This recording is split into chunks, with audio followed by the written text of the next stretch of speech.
আসসালামু আলাইকুম guys, welcome to reading time YouTube channel.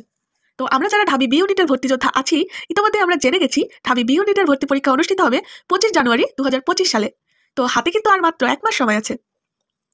এই 1 মাসের মধ্যে আমাদের পুরনো পড়াগুলো আবারও ঝালাই করতে হবে। এখন নতুন করে পড়ার কোনো সময় নেই, পুরনো পড়াগুলো বারবার করে শুধু রিভিশন দিতে হবে। তো আজকে আমি ইংলিশ 5টা টপিক রিভিশন দিতে চাচ্ছি। টপিকগুলো হচ্ছে parts of speech, noun, determiners, article, voice, right form of verb. এখন ঘড়িতে বাজে 11টা 40। আমি চেষ্টা করব, অর্থাৎ এখন কিন্তু রাত 11টা 40, তাহলে আমি চেষ্টা করব রাত 2টোর মধ্যে এই টপিকগুলো রিভিশন দেওয়ার। আমি আবারও বলছি, এগুলো রিভিশন দেওয়ার। কেউ যদি নতুন করে পড়তে যায় তাহলে রাত 2টোর মধ্যে আসলে পড়া তার পক্ষে খুব একটা সম্ভব না, পড়লেও সেটা খুব একটা মাথায় থাকবে না। তো কথা আর বাড়াবো না, চলুন এবার পড়াশোনা শুরু করে দিই।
তো গাইস, এখন ঘড়িতে ঠিক রাত 2টো 1 মিনিট বাজে।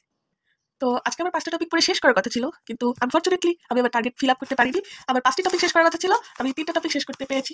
আর সেগুলো হলো parts of speech, noun plus determiners and article. তো বাকি 2টো টপিক আমি আগামী দিন ইনশাল্লাহ পড়বো। তো আজকের মিনি ব্লগটি এই পর্যন্ত। আজকের ব্লগটি বড় করবো না, সবাই ভালো থাকবেন, আল্লাহ হাফেজ।